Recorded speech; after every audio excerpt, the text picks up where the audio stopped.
Islam and greetings, Moors. Welcome back to another episode of Partner Interjection. This is going to be part 2 of part 1 of Bonds. I am your host, Supreme L, and I would love to give extremely high honors to my prophet, your prophet, our prophet, Noble Drew Ali, El Hajj Sharif Abdul Ali. We were just talking about bonds, bid bonds, performance bonds, payment bonds. And we're going to get back into it. Again, you're listening to Heart Chakra Tuning now at 639 hertz. Throughout the show, you will be hearing chakra tuning. Higher frequencies, lower frequencies, going into the higher frequencies. Again, enjoy. Here on Partner Interjection, we dig up information to divulge to the people in the upliftment of fallen humanity. That's our charge. And we continue. The banks are buying mortgages, all the real estate, and you're sitting here like a big dummy wondering what's going on. You're giving them all the notes, i.e. money, which is not money, but notes, to do this, creating it. The banks can't create anything because they are on the public, which is bankrupt. That's why they open up all these accounts. These alleged freebies will give you a big 12-inch popsicle if you come down and open up an account. We'll give you an Rubik's Cube doll to play with, or a piñata. You know what a piñata is. The little dummy that hangs from the strings. You give up all your power. I tried to teach this stuff in 1980 and nobody would listen. Now, people are starting to listen. When the problem is always greater than the solution, people always go to the solution. Question. If you're paying back, pardon me, let that truck go by. Pardon me. Thank you. Question. And we continue. If you're paying back the loan, what happens to that interest? How does that interest fit in? A. Answer. Well, the interest is represented by accruals. ACCRUALS.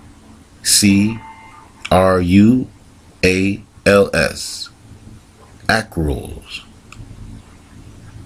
On the principal, that's what they make the derivatives on.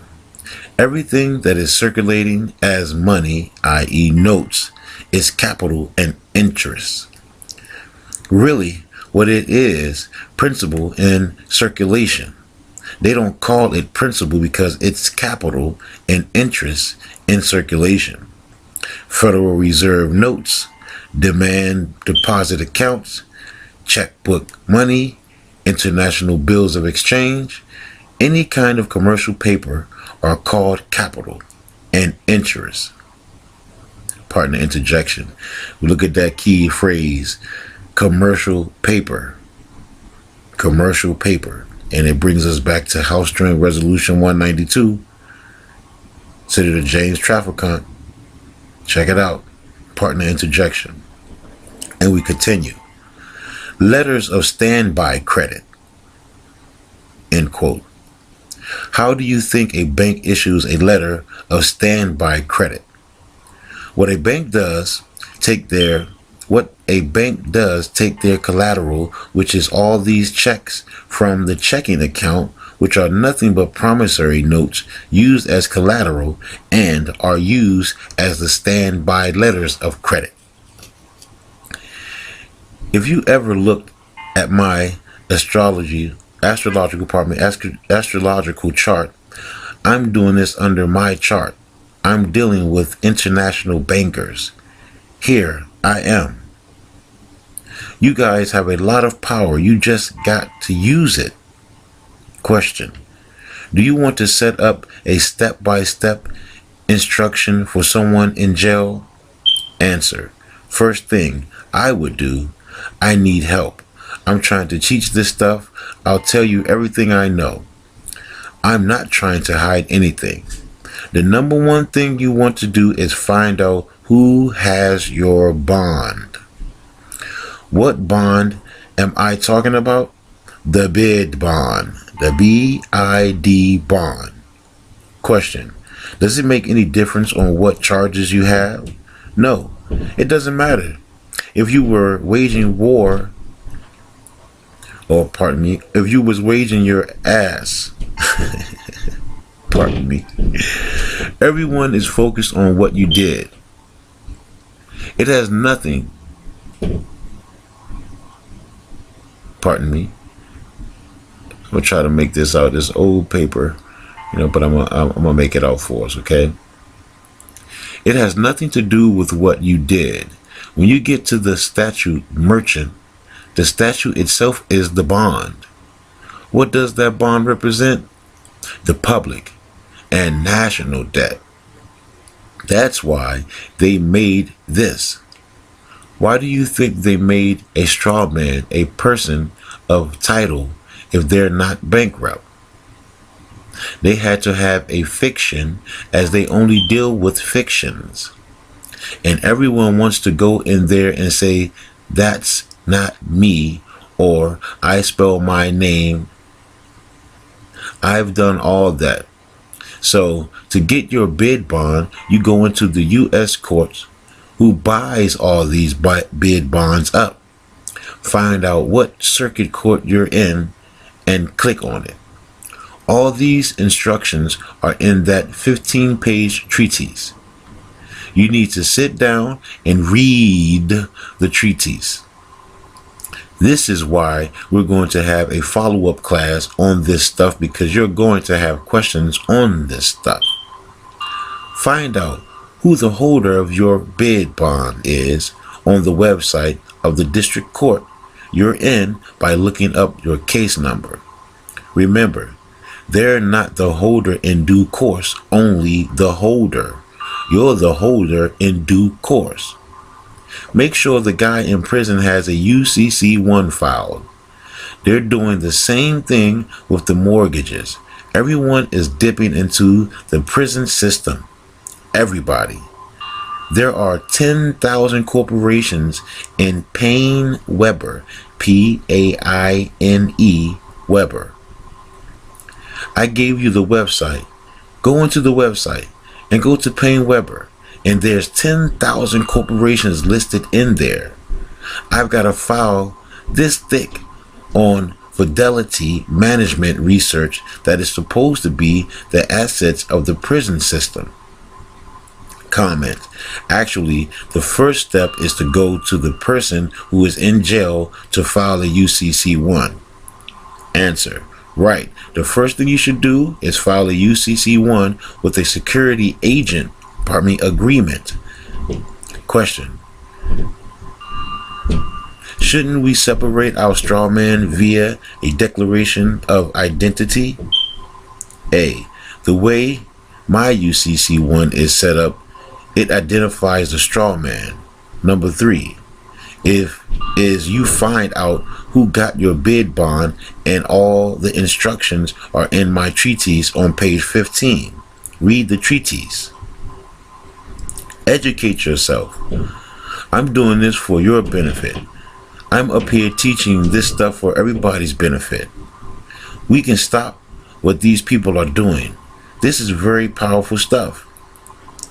Pardon the interjection. Remember, we're Moors, so we don't file no UCC-1. We nationalize. Because once you nationalize, you kill all that paperwork crap. Nationalize, nationalize, nationalize. And we continue. What about a priority lien? Answer. I think they know who you are, even though you're sovereign, because you're operating in a commercial setting. You have to follow commercial procedures. I don't think it has anything to do with status. People are getting in trouble. Pardon the interjection. It has everything to do with status, because when you first go in there, it is your status. Pardon the interjection. It is your status. Now this John Keating is speaking from a European diaspora. Okay, we know who we are. We know we Moors. We don't get in it. It can help us, but the prophet said he's going to make the European tell the truth. All right. So pay close attention, family. All right. Pardon the interjection, and we continue. People are getting in trouble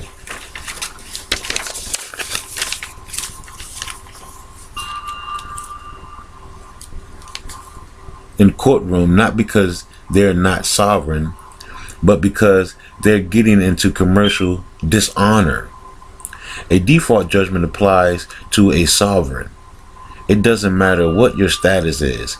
If you go into a courtroom and start testifying and go in there and telling them you are the debtor and get into dishonor and start arguing with these people, it's the procedure that you follow in the courtroom that identifies what your status is. Now, if you go in there and you, pardon the interjection, you say you're Moor, you're national, you're Moorish American national. That kills all that crap. So that is status. All right. Status is everything. You know, they're talking again, pardon the interjection. They're talking from a European colonial diaspora, not a national. When you go in there, you're a national. You don't have to go through all them hoops, and you're not sovereign. You're not a sovereign citizen or none of that. You know what I'm saying? You're more a national. And you can't be sovereign without being a national. You have to be a national sovereign. Pardon the interjection. And we continue. Question. That's true. You have to make a special appearance. Pardon me. Drop the paper. I'm about to drop the paper. That's true. You have to make a special appearance and not a general appearance. A general appearance is when you go in there and recognize that this case is in the court. What you want to do is get full settlement and closure, so get your UCC1 first. If you want to do the status thing, my security agreement does that, because you're in commercial law. You want to establish yourself as the creditor. Now, pardon the interjection, that is true. You are the creditor. The only creditor by law is the heirs. The heir by law is the only creditor. Trust me, I know that. I went through the probate court with my pops when he passed, and I had to learn it really quick.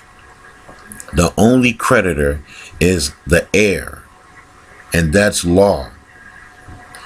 Pardon the interjection, and we continue. The first thing you should do when you go into a courtroom is go to a treatise, a terratus, a T-E-R-A-T-I-S, terratus. Intervener, a third-party intervener. Intervener means intervention. You're coming in as a third-party intervener under Rule 24, what appears to be a dispute over title. The title holder is the lien holder. The UCC1 financing statement is a statutory lien. So what you want to do is establish yourself as the lien holder by the secured party. You're appearing as the third party intervener. Intravenous is Latin for intervener. Terratus means third party. Who are the other two parties? The plaintiff and the defendant. If you act like a creditor, you'll be treated like a creditor. If you act like a debtor, you'll be pummeled right into the ground. Every time you open your mouth, you're testifying. You have to find out who's holding your bond. Go to the district court in your area and look up your case number where you were convicted, and you find out who bought your bid bond, who's holding the bond, and go after it. the bid bond, the performance bond, it will all be revealed. It will tell you who the reinsurer is, who the underwriter is, and who the contractor is who bought the bid bond. Question: how do I go after it? Do I write a letter? Answer: write a letter regulatory to them and tell them that you've done an acceptance and return for value and consideration and return, and you're asking for full settlement and closure of this account and QSIC number, and you want the bond returned back to you. Question: who do you send this to? Answer: whoever is holding your bond. You send it to the court too. I've already sent it to the court. They've closed the case and I want my bond back. I sent it to the clerk of the court, prosecutor, and the judge. Question: can you have the fiduciary find your bond? A: sure. This is after you've been convicted, dishonored, and been to the Crossbar Hotel and beat up and gagged, banged, whatever, and you're out now and you want to get rid of all this. They still got your account open. Question: so this is what you're talking about, the certificate of protest and notice of protest. Answer: you have to lay a foundation for default judgment, just like they did to you. That's what they did to you. They got default judgment on you, and then they went to closure. The commitment order is the default judgment. They're committing you to a Department of Correction is to correct the debt as stated by Roger Elvick, ELVICK, or credit facility because they got you into a dishonor. These are called credit facilities. These are not prisons. Question: can you issue a bond with a habeas corpus? Yes. A habeas, AHB, is a civil suit. If they don't give you the bond, what I'm going to do is find out who is holding the bond and send them a letter of regulatory, ROGATORY. And if they don't give me the bond back, then what I'm going to do is a habeas corpus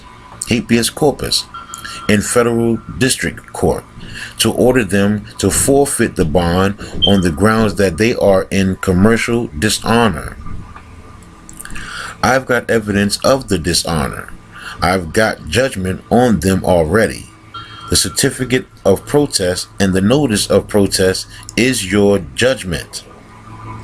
But you can only do this on an international bill of exchange.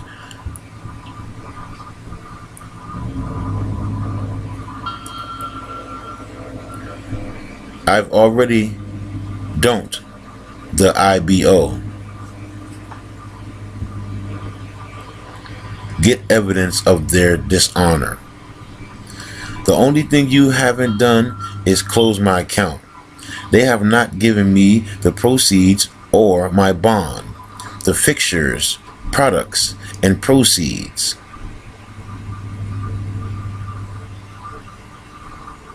Habeas corpus, surety.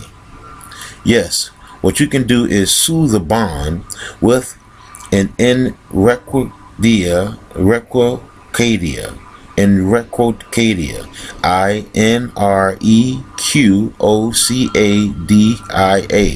in admiralty under Rule 9.8.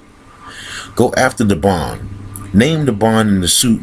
What do you think they're doing to you? They're suing the bond. They're not suing you. They're suing the straw man. Question: what happens once you get the bond? Answer: this is the only part that I don't know. I've got someone that does know what to do. I know how to monetize these bonds or hypothecate it. What you do is get them hypothecated. Question: how do you get someone out of jail? Answer: you do full settlement and closure and release the bond. Orders of the court and the bond. Question: release the bond? Does that include the person that is in jail? Answer: yes. Once you redeem the bond, then they have to release the person. The reason they're holding the person is because the bond has not been redeemed. And he's doing it on the public side. What I'm advocating is you do it on the private side. You bond yourself. You're trying to do it on the public side, and you can't redeem on the public side. You have to do it on the private side. Question: basically, what you're saying is what? You redeem the bond? Answer: the reason they're holding the person in jail or prison is because of the default judgment. You got to redeem the bond. There's an outstanding bond, and they're holding you as collateral against the bond. Human chattel. You are goods in a warehouse. These prisons are crack facilities for warehousemen. There are bailers and bailies. If you read my treatise, the bailies are the ones that deliver the goods, and the bailer is the one that holds the goods, and the bailment is the contractor that delivers the goods, and you are goods under the Uniform Commercial Code. Chattel. Question: where can you go to get instructions for the documents for habeas corpus? Answer: go to the Title 28, Section 2254, habeas corpus proceedings for a state prisoner, and 2255 is for a federal prisoner. You can get the forms from the clerk of the district court. There are all kinds of forms from books in the law library for doing habeas corpus.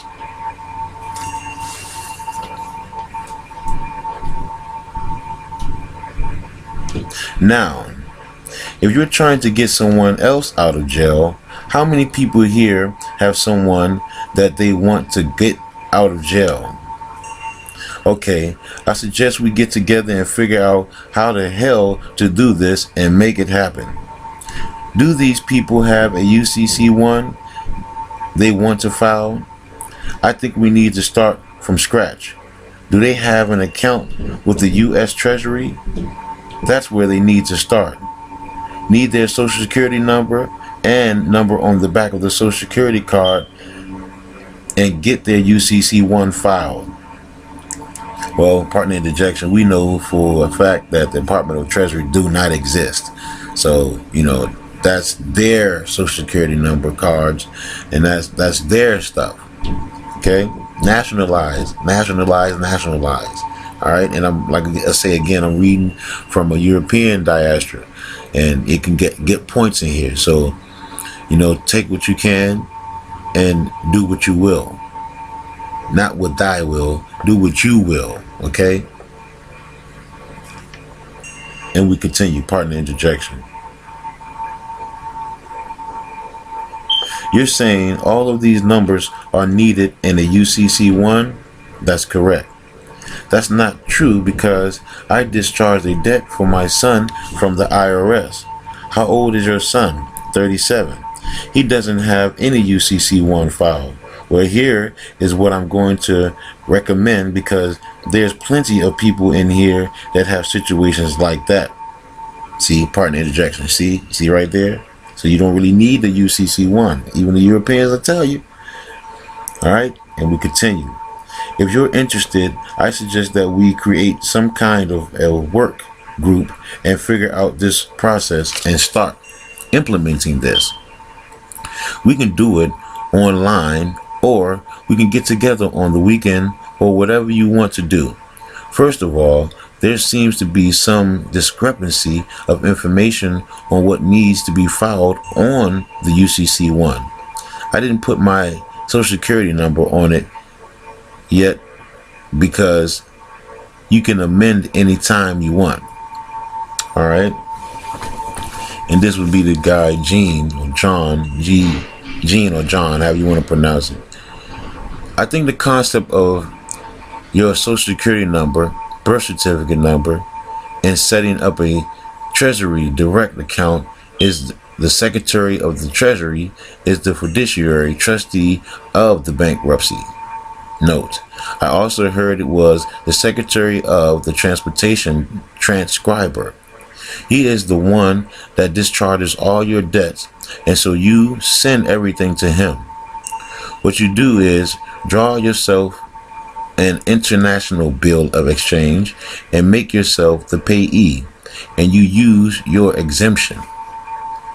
The red number on the back of the Social Security card, that's your exemption, aka prepaid account number. The red numbers are on the new cards. They started doing that in the 1950s and 60s. This is GAAP, the general accounting practice. Also, GAAP is generally accepted accounting principles. They give you two numbers. You have a private number and a public number. The Social Security is for the debtor or straw man, and the red number is for you, the principal. Go get a 1099 OID, and I'll prove to you that everything I'm teaching is correct. Original issue discount. That's what the partner interjection, that's what OID is. Original issue discount. They issue you as the principal, and everyone else is listed as the debtor. And what they do is file a 1066 tax return, which is a prepaid interest. All corporations file that form to show prepaid interest to get the deduction. If you read Title 26, Sections 163, it says all prepaid interest is tax deductible.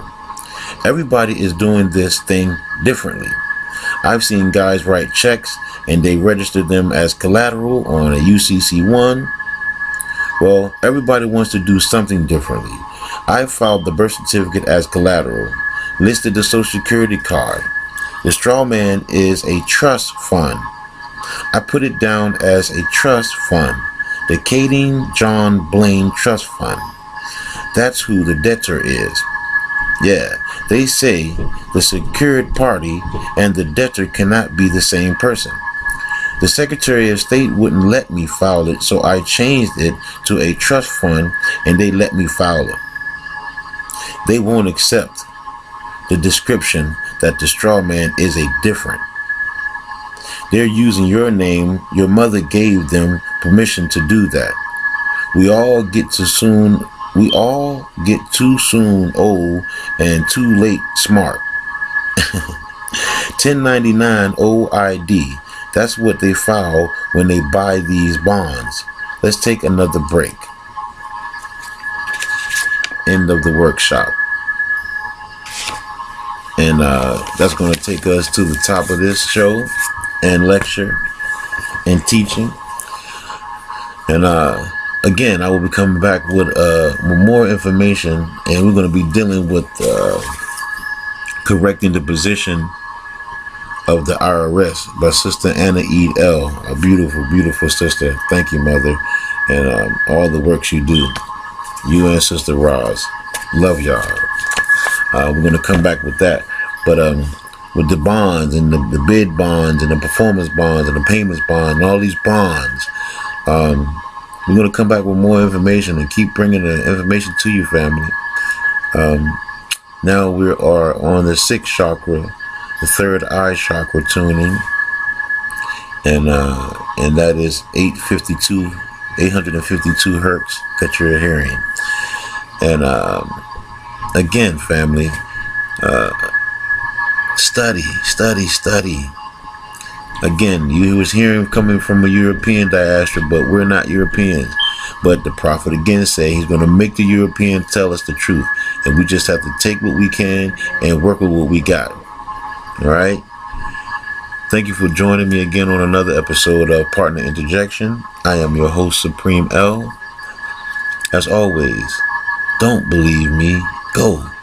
Check it out for yourself, and you will be amazed at the jewels you'll find on your treasure hunt, family. Until next time, Islam, love, and peace forever, Moors.